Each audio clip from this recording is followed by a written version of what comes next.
Welcome and thank you for joining SBAM for this afternoon's webinar on risks and recommendations for a remote workforce. We're happy to have the American Society of Employers and New Wave Technology Partners as our experts today. I'm Scott Lyon, Senior Vice President for SBAM. Welcome, everyone. I don't know what each of your workforce looks like right now, but speaking solely for SBAM, we've gone to a complete work from home status. But there's really nothing routine about a work from home status for SBAM. That's brand new to us. And I'm guessing that's brand new to a lot of you as well. When we went that way, we found that there were some HR concerns that we had to deal with. And there were several cybersecurity and just IT issues that we had to think through as well. And as we thought about it, we thought, you know what, if we're in this position, I bet you a whole lot of our members are in this position as well. So we put this webinar together for you. Today we've got a great panel of experts. You see their names and their faces on the screen now. I'll introduce them in just a couple of minutes. But before I do that, let me tell you a couple rules of the road. First, you're all muted, but you're not silenced. You can use the chat feature on Zoom to ask questions, or you can send questions to sbam@sbam.org. And as we go, we'll be monitoring those questions. We'll try to answer as many as we can along the way. If we don't get to your question during the hour we have here, we will certainly circle back and try to get all those questions answered over the next few hours or a day or so. Also, I would encourage you to visit sbam.org. You can find a lot of information on our website about COVID-19 and the business response and responsibilities to that, including information on the CARES Act. That's where the Paycheck Protection Program loans come from. On the paid sick leave, the extended family medical leave, just a whole host of questions and answers. We update it daily, it seems like right now, as new rules come out or as rules change, which they have frequently over the last few days, as the SBA and others better define the rules of the road for loans and things of that nature. So again, go out to sbam.org and check out the resources there. Now let me introduce you to our panel of experts. First, I want to introduce Kevin Mars. Kevin is with the American Society of Employers, where he is a vice president. ASE is also the organization behind SBAM's HR helpline. So if any of you have asked a question along the way, an HR question and gotten an answer, it was probably Kevin or one of his colleagues at ASE. Kevin oversees the compensation and benefits surveying for ASE, where they look for trends and total employee rewards and things like that. He does training programs, including wage and salary, conducting job analysis and writing job descriptions as well. He has a BA in psychology from the University of Detroit Mercy and a master's in experimental psychology from Central Washington University. That's Kevin Mars. Chad Paalman is co-founder and CEO of New Wave Technology Partners. Along with running the company and serving as SBAM's immediate past board chair, Chad is serving on Cisco Systems Small and Mid-Market Advisory Board, Cisco's Managed Service Provider Advisory Board, and he is just all over the place, as I know, as I try to track him down with questions that I have for him. Chad's got a bachelor's degree from Michigan State University. Jeff Gedron is Director of Network Architect for New Wave, and he's responsible for the design and management of its cloud computing practice. He's AWS certified and has been involved in cloud-based computers and voice applications for years. Last but not least is Jeff Bowes. Jeff is a client advocate for New Wave. His duties include preparing strategies, building budgets, and meeting with stakeholders to develop cutting-edge solutions that help businesses. So I'm going to turn it over right now to Kevin Mars to walk us through the first part, which are the HR concerns, things you need to be thinking about as more and more of your workers head off to work from home or remote workforce settings. Thanks. Kevin? Good afternoon. Thanks, Scott. I appreciate the introduction, and I appreciate the opportunity we had in the past few weeks here to work with SBAM members. So we're happy to present this information. ASE has a long history of collecting data from members within the state of Michigan. Despite our name, we're not a national organization. We're a Michigan-based organization primarily serving small to medium-sized businesses. And one of the surveys that we launched probably in the last 2 to 4 years is our workplace flexibility survey. And in that survey, we've been gauging what we would see as a shift, a slow shift at least, over the last several years to providing more flexible work arrangements. And as Scott mentioned, my educational background is in experimental psychology, and I think this shift to complete remote work for many of us has been one of a grand experiment. So we're all learning in this at the same time. As the slide suggests in the screen up here, the second line there, telecommuting, in our, I think, most recent survey, 62% of organizations provided some level of work from home type arrangement. If you click to the next slide, despite as high as it was 62%, I think what also you'll see in here from the data is that it was sporadic, or at least sparse throughout the organization. This telecommuting leave was typically at manager's discretion, nearly 80% of organizations indicating that was how they decided who would be eligible for the leave. And the frequency of the leave was either ad hoc or determined at a regular weekly basis. We've been seeing a shift towards more organizations move to a more consistent ASE. In fact, a small organization of about 25 about a year ago had moved to a 2-day-a-week for its staff. But we saw this sort of shift start to move in a direction that provided a bit more leave for individuals than they might have otherwise historically. As we've seen this shift grow, I think it brought up a lot of questions in terms of how we manage that. So we've been putting together, with the help of one of our partners, McLean & Company, and a lot of this information is available to ASE members through our dashboard. We've also listed a bunch of other resources via our coronavirus page on our ASE website. So if you haven't looked at that, there might be some resources that might be helpful. If you can click to the next slide.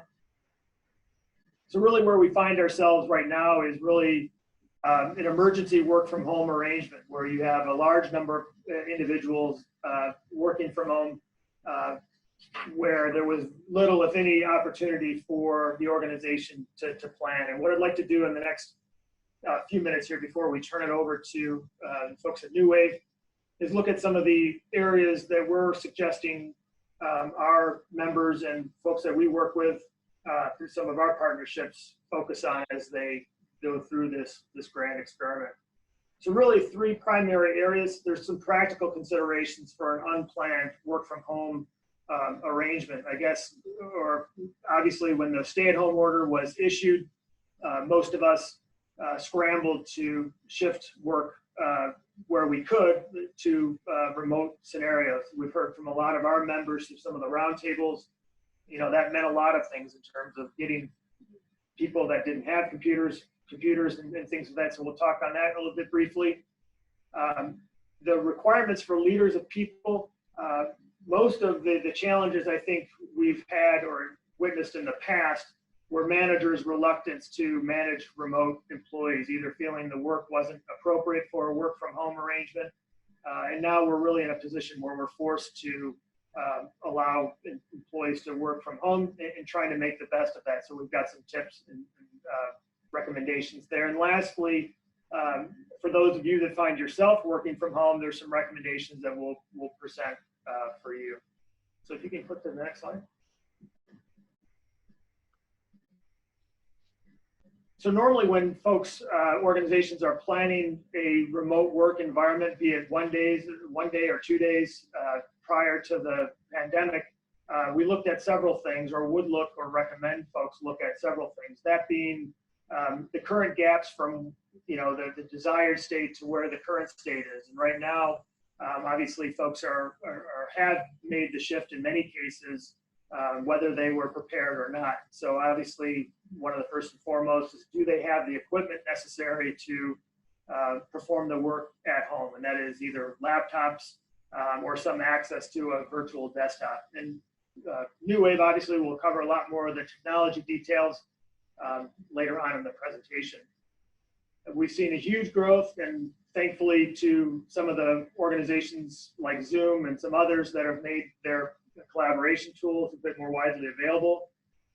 More organizations are moving to this. So Microsoft Teams, ASE had moved to Microsoft Teams about a year ago, so we are a little bit ahead of the curve in terms of the ability to be remote through that collaboration tool, through our phone system, through file sharing. It's been a great resource for us, and I think many organizations are moving in that direction if they haven't already.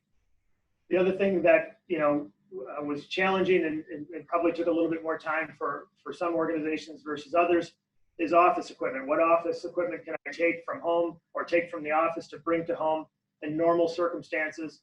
That might be a part of a larger conversation, but during this work from home period, it was certainly forced upon employers. So what we're recommending for folks that have made this shift is really to not take the foot off the gas. And where we're finding most of our challenges is still we have a large segment of employees out there that may be unfamiliar or uncomfortable with some of the new tools that they have available to them. So ASE consistently provides on a regular basis where we can training on Microsoft Teams and some of the other collaboration tools that are available. If any of you are on the Office 365 suite of products, there's a lot of planning tools that will make this transition to a work from home, the emergency work from home arrangement that much easier. So again, providing additional training, access to the IT folks, if you have them internally or through some supported vendor, is giving them that access to make the best and most effective use of their tools. Beyond that training, there's still obviously the need to provide some clear ground rules and expectations of employees.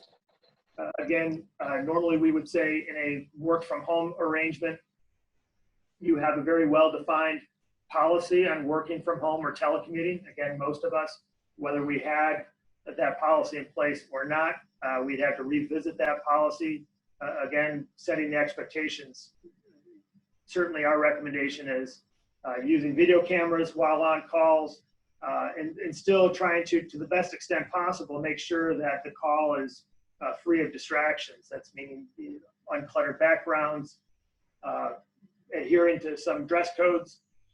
Again, so now is the time to either establish or update or reinforce your remote work policy. And then there may be other policies as well that you'd have to revisit.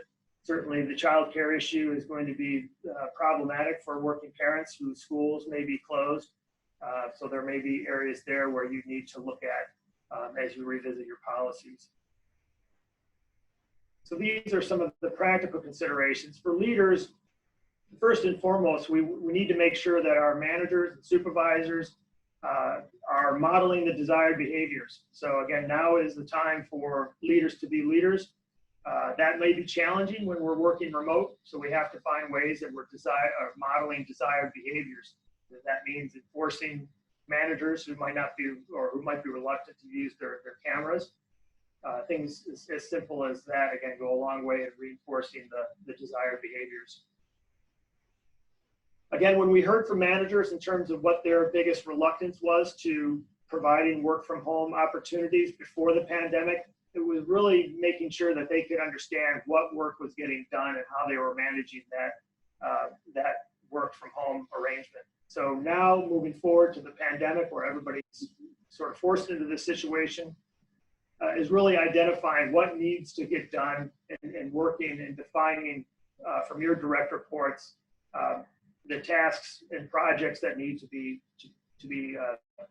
monitored and managed. So what we're really enforcing or encouraging among our members is to really not manage visibility. There are tools that are at your disposal that you can track in terms of how long folks are feeling on, but I think we have to keep in mind that we'll be all working very unusual hours in these days and hopefully not months to come, but certainly weeks to come. Previous metrics that you may have used to measure performance also will need to be focused on. So if you don't have any, now is the time to define tasks and deliverables. Now is also a great time to look at other collaboration tools that help you manage tasks. So if you're on the Microsoft, not to be a sponsor for Microsoft, but Planner, there's other tools like Trello or Asana that help organizations or managers manage projects. And again, we're also clearly or strongly recommend regular check-ins. You can set your own cadence, but typically we'd say at least once a day. Again, what we're trying to encourage is managing or providing regular channels of feedback.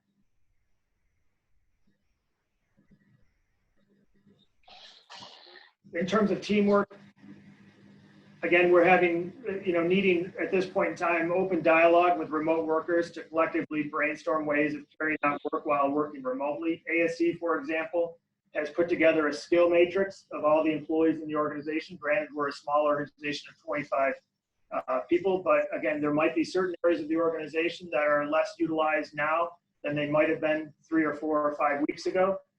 We might be able to leverage skill sets from one area of the organization to another to support ongoing projects. Again, managers really need to take this time to be proactive with their communications. And these could be small touch points, sending someone a quick chat message about a project that they might be working on. Or, hey, I saw an article and I thought of you, just to make sure that the employees feel like they're visible to their managers. One of the other examples that we've heard is setting time aside to make yourself available as a manager. One organization, one manager opened up office hours, so to speak, if you remember from your college days, where someone set aside about an hour of time where employees could check in with their manager during that hour. Again, it helped that manager manage their own time and protect that. I think now is a time, both from the employee's perspective and from the employee or the manager's perspective, that we need to be a bit conscious of our time and set clear boundaries. But again, providing sort of regular touch points can go a long way in that. Next slide.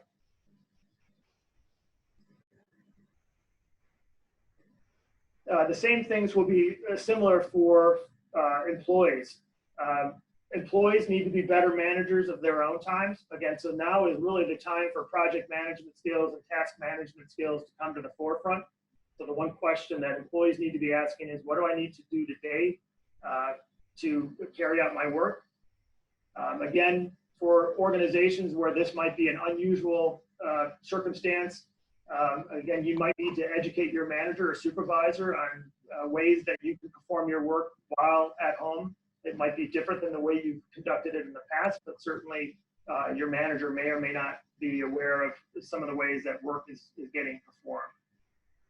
Again, with anything in terms of project management, setting clear goals, having up-to-date task lists or to-do lists. Again, in terms of your self-management, again, you'll be working with less supervision, so be mindful about managing your own time, similar to that of the managers. We encourage employees to take breaks on a regular basis. Again, I think right now, particularly in the fog of the pandemic, we're all having this feeling of being constantly on and never leaving work, because obviously we're not leaving our homes as much as we might have before. So we need to try to take the opportunity to take breaks, hopefully going for walks and while still maintaining that social distancing. To the extent possible, try to minimize distractions. asks for support from your manager when you need it. Again, the manager may not have all the answers, but again, providing employees that opportunity to ask questions is key during this time. First and foremost, or also importantly, is agreeing on a schedule with your manager in terms of the way the work is going to get done. Again, just for keeping that open communication together with your manager. Next slide. These challenges, again, were something we noticed and saw prior to this shift, but again, now we'll take on greater amplitude because of the number of people that are working remotely. Certainly, loneliness and isolation relative to your workmates, again, is something that organizations need to combat. So what we're seeing and hearing from our members is opportunities for the workforce to get together on a regular basis through virtual happy hours or virtual meetups that don't necessarily always equate to project-based tasks and things of that nature, but give individuals the opportunity, either informally or formally, to make those connections with folks that they might have regularly been in contact with throughout or previous to this pandemic.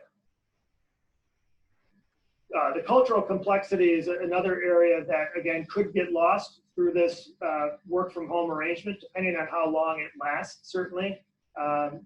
Again, organizations all have an informal culture, and that is obviously going to shift as people cease to work more closely together. So those practices and norms that are actively going on in the workplace now may be thwarted. So these are things as simple as Friday foods or birthday parties or things of that nature that reinforce and support or promote cultural consistency. We need to find ways that individuals or organizations can provide those avenues of connectedness. Remote meetings, again, we've had many and do have courses on running effective meetings. So now we all need to take a step back and make sure that we're practicing those tips more actively now, more so than ever. Again, maintaining strong agendas, taking notes, having clear objectives of meetings. Again, where we want to avoid is simply having meetings to have meetings. During this time where folks are spending a lot of time on video calls, that can lead to disengagement and sort of again, that feeling of always being on. The other thing that is always been problematic about remote workers is this awareness of work performed by others. Now, again, we have a lot of things going on where certain departments are unaware of what some departments might be doing or some of the challenges that they may be experiencing.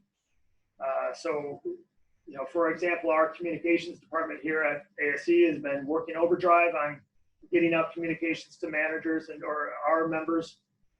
And so making sure that the rest of the staff is aware of what their timelines are has been critical to make sure that those folks are not necessarily overwhelmed with the frequency of work.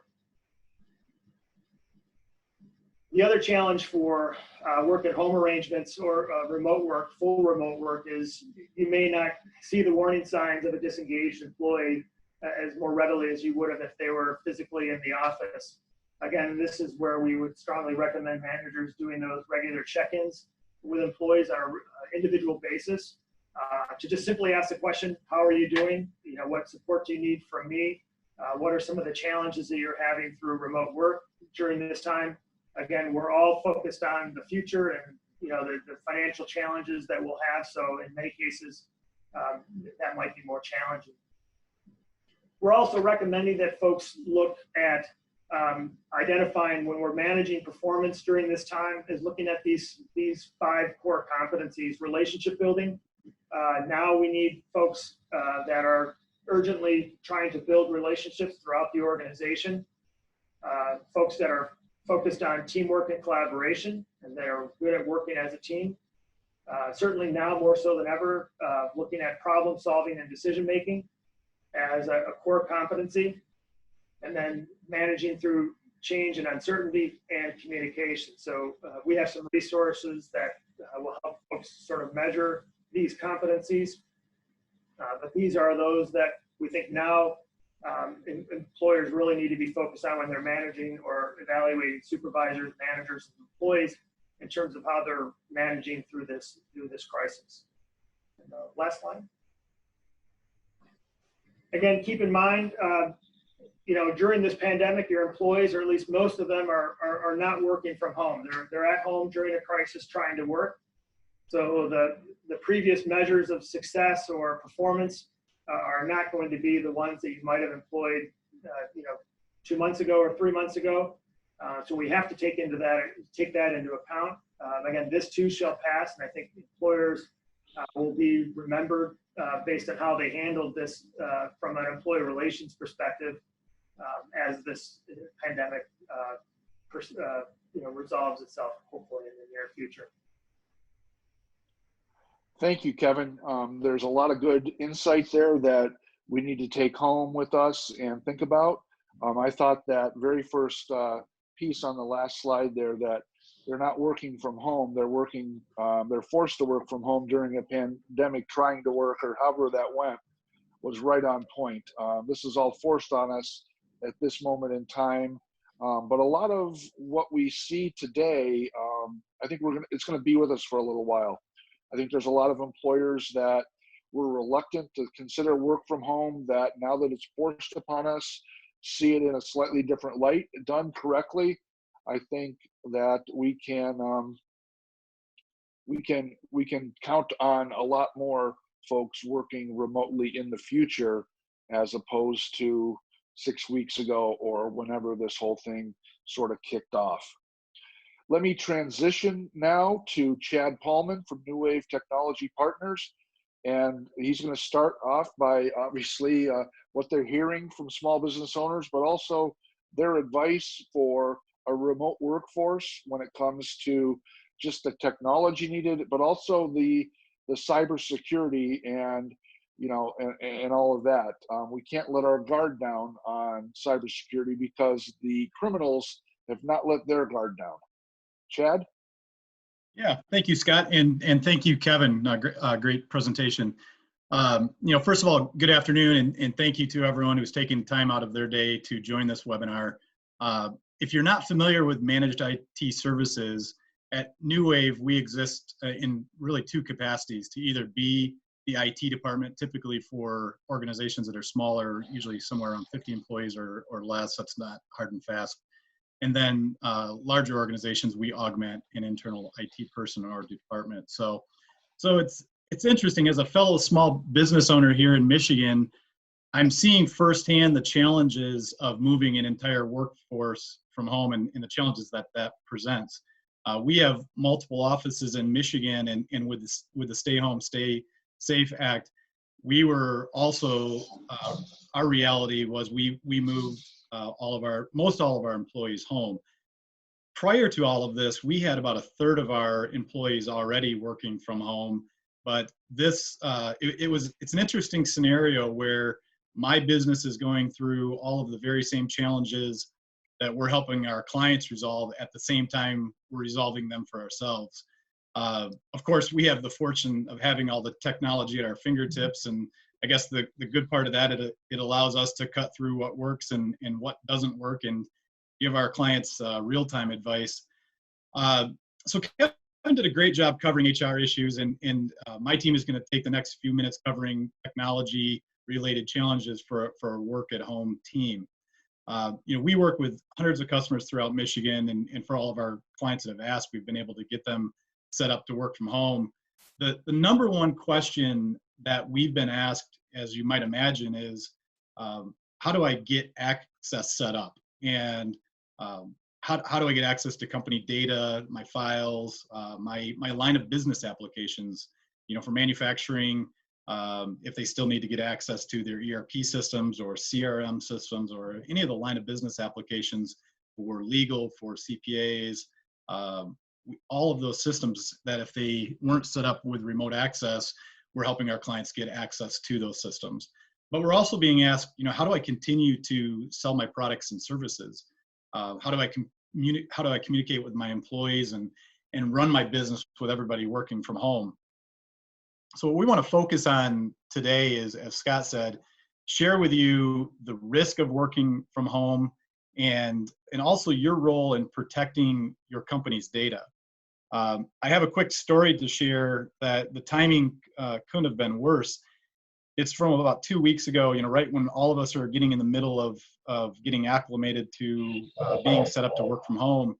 I received a call from a client of ours, and he was in a panic because his brother has a CPA practice, and that Thursday night, his brother had been contacted by the IRS to let him know that they had seen that hundreds of their clients' tax returns had been changed. They didn't even know this was going on. So we got called in to help, and it was immediately obvious that a mostly kind of do-it-yourself setup was the culprit for this. And so what we really want to make sure is that when you're moving your employees to set up from home, that we really pay attention to security. The bad guys out there know. I mean, they know what's going on right now. They know where the opportunities are for fraud and where the opportunities are to take advantage of all of us in the middle of the chaos that we're dealing with. So the good news is that when properly set up, we can achieve a near parity between a traditional office environment and a work from home environment.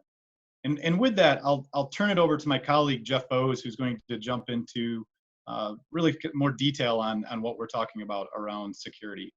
So with that, go ahead, Jeff. Thanks, Chad. Yeah, I think that we want to talk about first things first here, and that's making sure that when your people are working from home, they're able to work, right?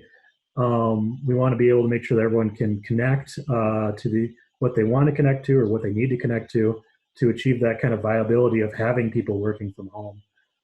I had a client that I talked to last week that told me that they felt like kind of they were pushed off a cliff into this work from home thing. They were very proud of their in-person culture in the office, and people would just kind of walk up to each other's desk and talk to each other and have those quick ad hoc chats to get what they need. And then, they were doing that up until a Friday. And then on a Monday, they needed to be using Microsoft Teams. They needed to be up and running on video and chat and being able to connect back to the office to get their files.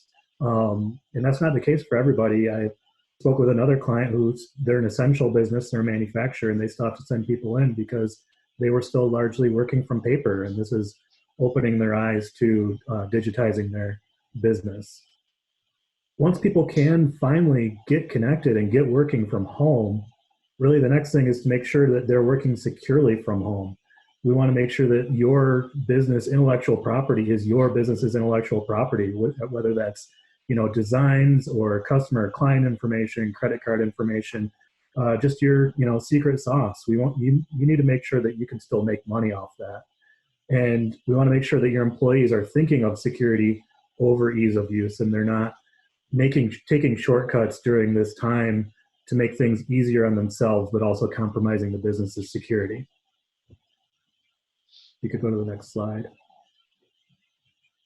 So in addition to people who are always a big security risk, there's really 3 buckets that we think about for tools and devices when we think about security and working from home. And first off, it's the device that they're using. Is someone using their personal device, or is it a corporate managed device?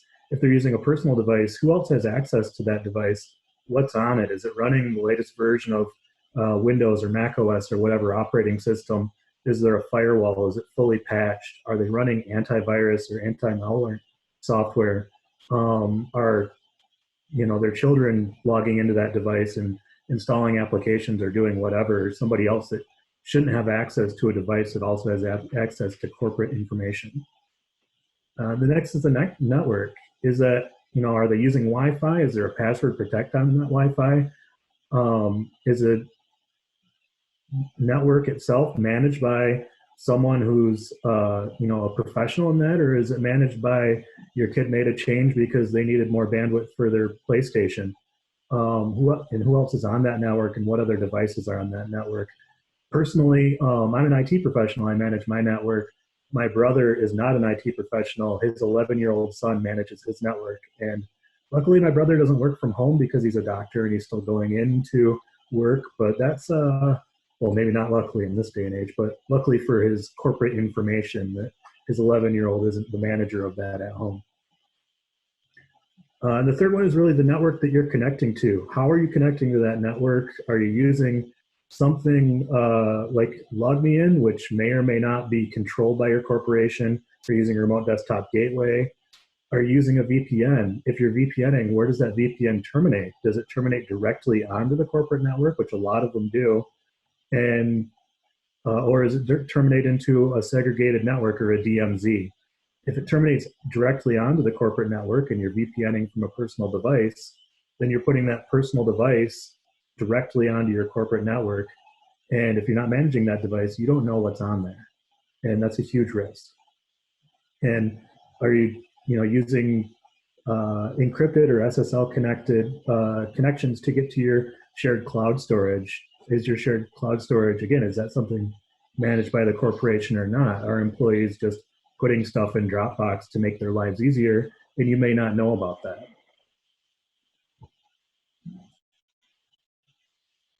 So we have some security recommendations that we think that we recommend to all of our clients, and even not our clients. I stop people on the street to recommend this stuff. Number one is multi-factor authentication. What multi-factor authentication is, in a nutshell, is having a second thing besides your password to authenticate you, whether that's biometrics or a RSA token, something else besides what you know, which is your password, to authenticate you. According to Microsoft, they block 99.9% of internet or enterprise account hacks when there's multi-factor authentication in place. And they are quoted as saying, if you're serious about security at all, you should have multi-factor authentication. The second is continuous security awareness. I made a quick comment on the front of, besides your people, these are the tools that are your risks.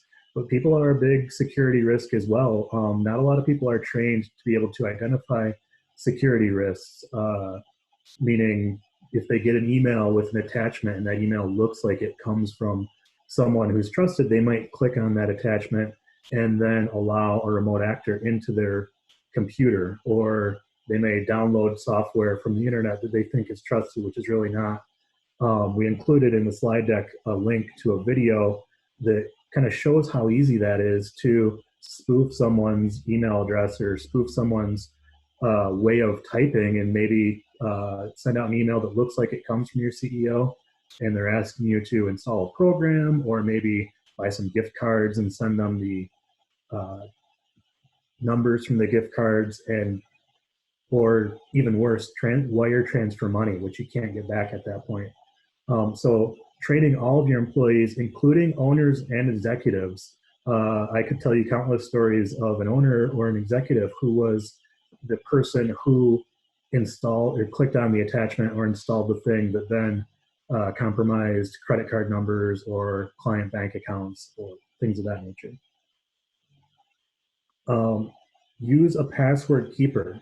A lot of people are still using insecure passwords or the same password for everything.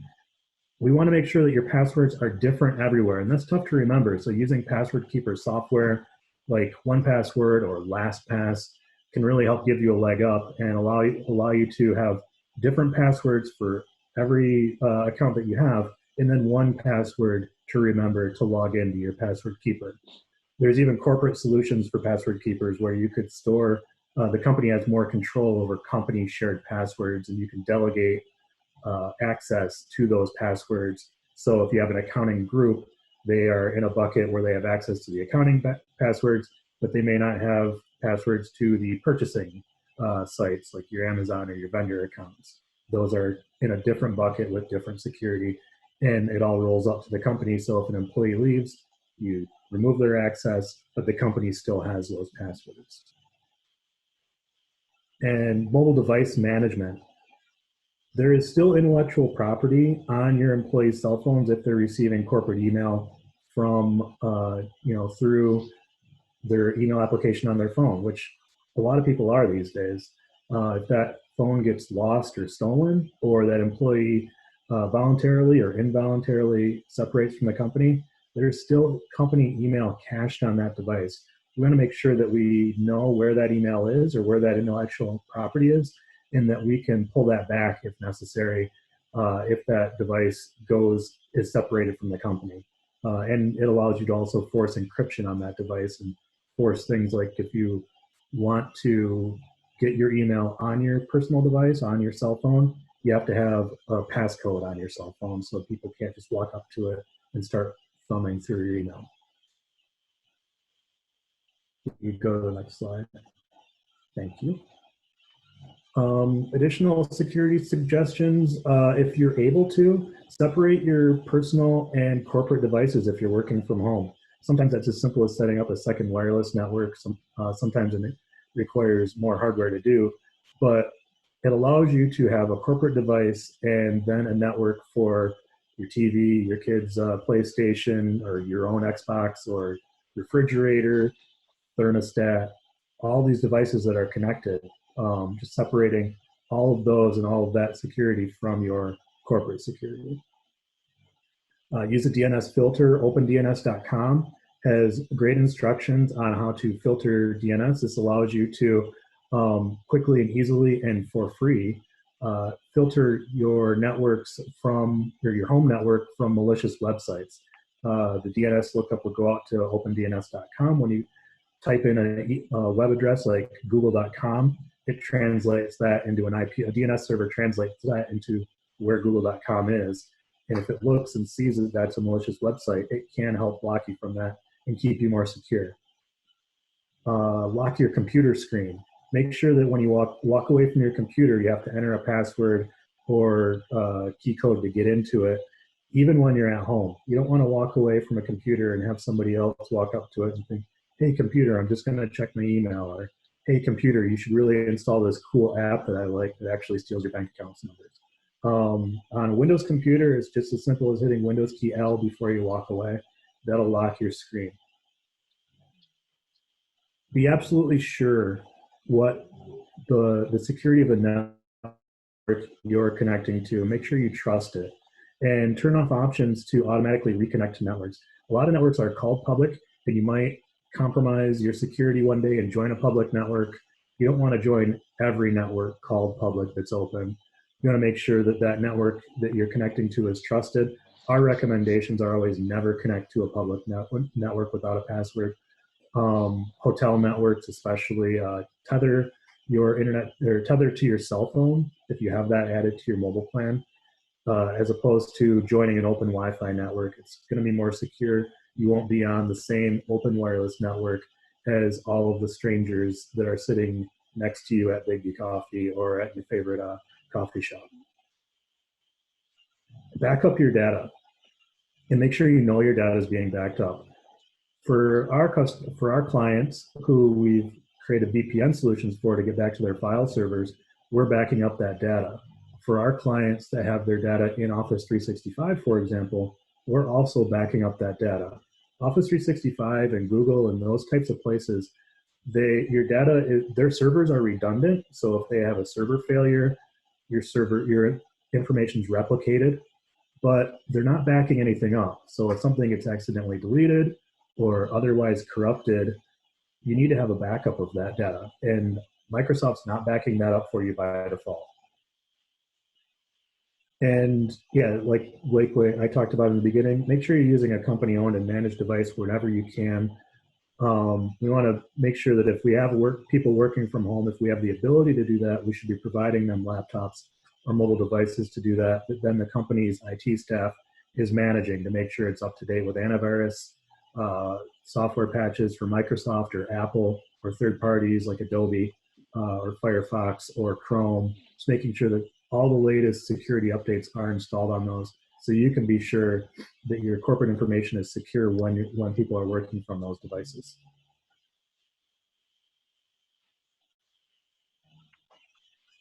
And I'll take it from here. Thanks, Jeff. Good afternoon, Thank you, everyone. Jeff. Well, you've heard a lot. You've heard Chad and Jeff from my end talk a lot about critical business applications and connecting to them, whether it's VPN and whatnot. And that's really a lot of what I help my teammates out and my clients with, is connecting to these compute resources in your business and making them highly available. And by highly available, that's a term we use, meaning that they're more centrally located, they're survivable in case of an outage.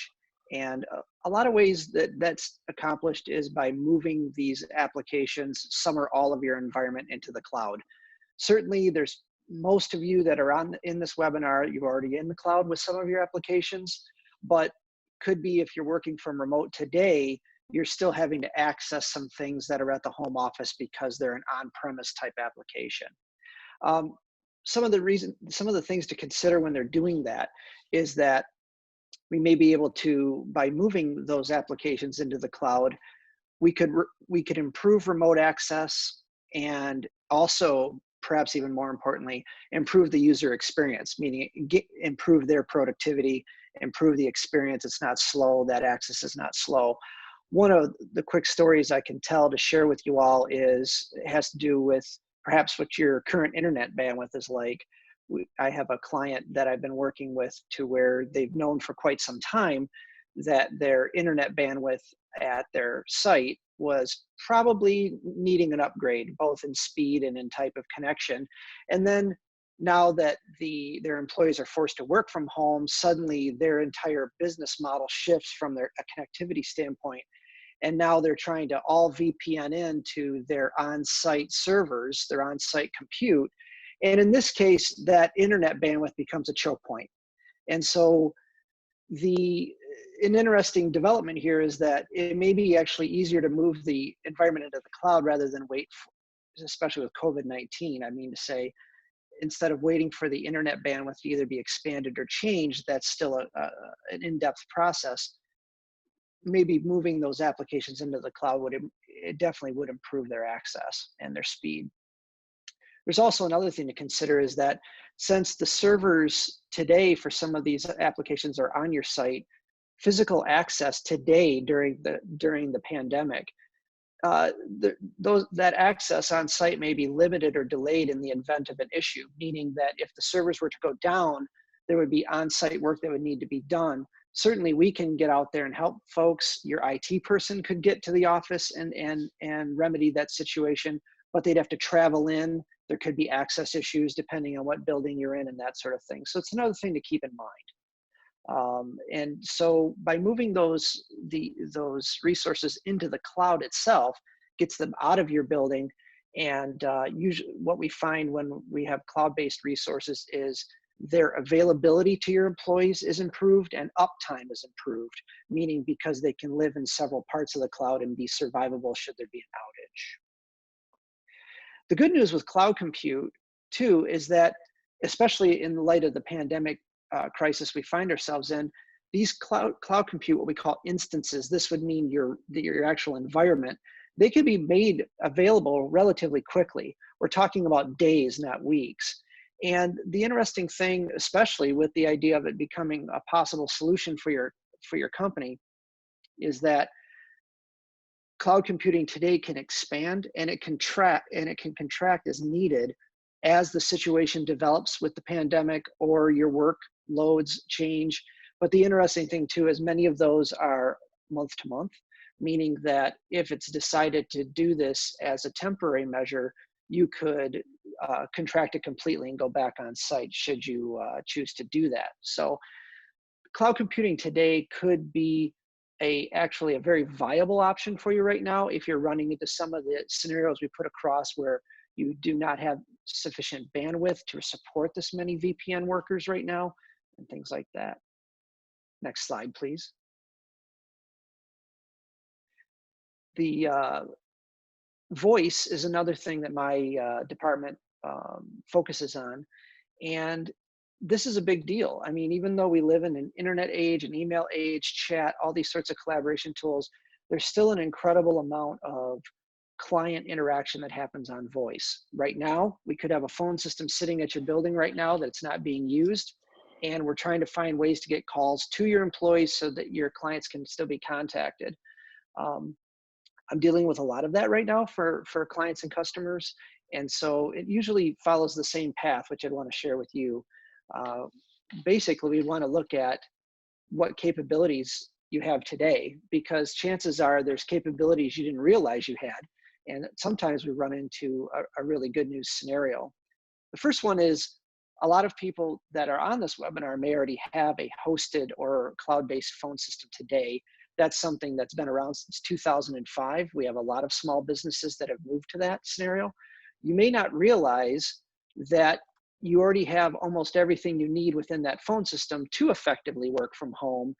And getting into the details, by that I mean the use of mobile applications. Many of the hosted phone systems actually have an application that will run on your mobile device. It becomes an extension of your phone system and behaves in the exact same way your desk phone does. A quick story, we had a client contact me in an absolute panic because they were in the situation where they didn't know how to connect with their employees. They had a hosted phone system. They just needed to activate the app, and even their receptionist could still transfer calls. Their auto attendant could still work and things like that. So that was a relatively easy fix and a good news scenario for that client.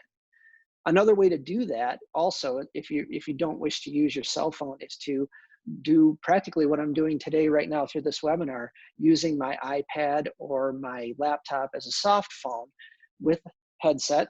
And then you can again become an extension on that phone system, and you're not just getting by, you're actually fully capable and fully productive on your voicemail or your phone system.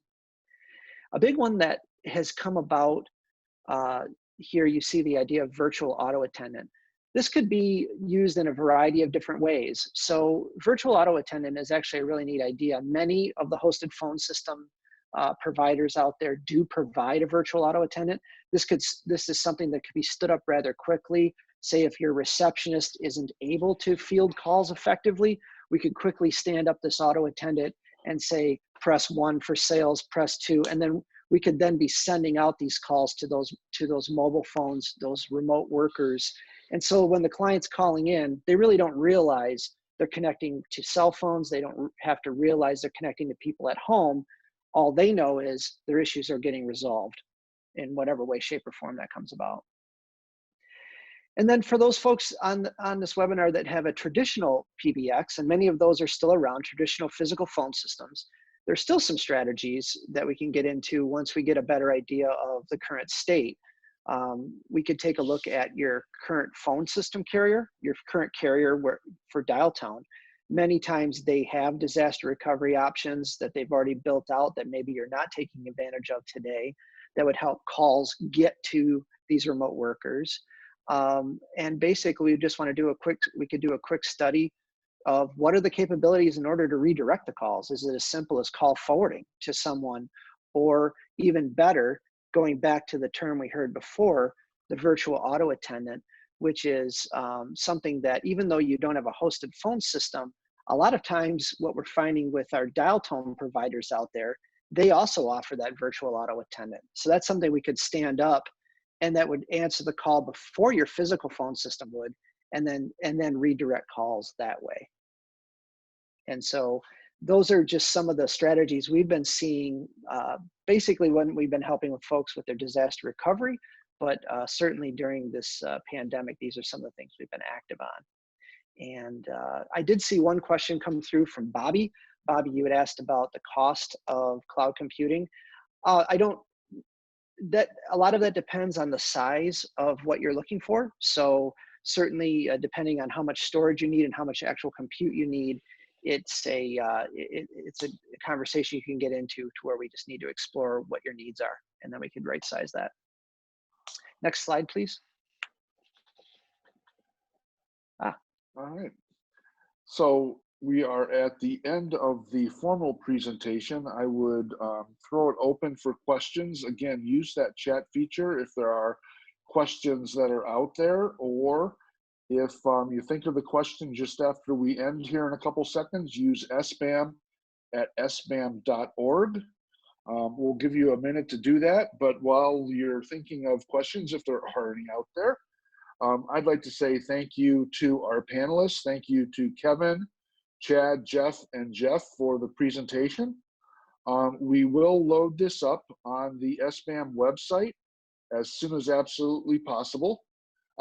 There's a question that came in right now from Michelle, and it says, do you have some examples of work from home policies? I think that's probably to you, Kevin, but I'm not positive about that. Michelle, if you could be a little more specific, I'll throw it open to Kevin first, and then if it is an IT, we'll just transition over to Chad and his team. And the simple answer is yes. We do have some examples and samples of either work from home, and I think there was one other question that was similar earlier on from Gilda about sample telecommuting or work from home policies. I'm going to try to post them if they're not already there on our coronavirus page on our ASU website. But we certainly have some samples and some best practice guidelines. And Kevin, tell the panel, or tell the folks on the webinar what the ASC website is. It's asconline.org. Is that correct? Correct. Yep. www.asconline.org. Okay. And Chad and Jeff from your side of the world, sample policies? Yeah, and I would defer to Kevin with having probably the best legal documents. We review hundreds of these. We review all of them for our clients. Of course, we've got our own. One piece of advice I would give to you is that something I see quite frequently is organizations will get a work from home policy, they'll adopt it, and when we review it, one of the things that is not uncommon is that we'll point out that they don't have the technology in place to enforce some component of that work from home policy. Jeff talked about mobile device management as an example. So the only thing I caution you on is that if you are going to, in fact, I absolutely recommend having a work from home policy, but review that with your HR professional and your IT professional to make sure that it's, from an HR perspective, it's accurate, but also from a technology perspective that what you're saying you're doing or what you're wishing to do, that you actually have the ability to do. Yeah, Thanks, Chad. I think if you do have one in place now or previously to the pandemic, now is a good time to communicate the finer points of that policy and make sure employees understand what you hit in the policy prior to everybody working from home. All right. Well, thank you all. Once again, I would recommend that all of the folks out there today look to the SBAM website for a lot of great information on this pandemic, from a business standpoint, of course.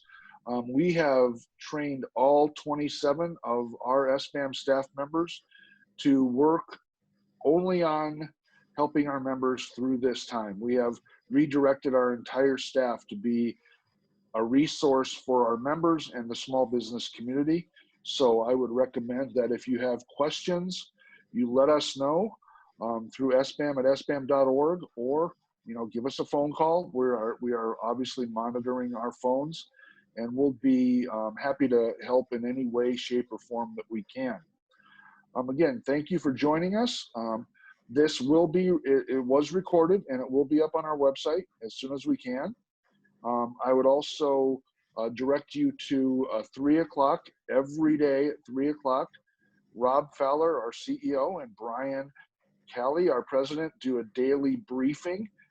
Today, I am absolutely certain that they'll be talking about whatever the governor releases, literally as they speak. We're going to be monitoring the governor's press conference at 3 o'clock and relaying that information on to our members as quickly as absolutely possible. So Rob and Brian will be talking and listening at the same time, and then some of us will be monitoring that and feeding them information as to what the governor says. Good luck, everyone. We know this is a strange time, but we also know that with the proper planning and safety that we can get through it. Have a great day, everybody. Bye. Thanks, Scott.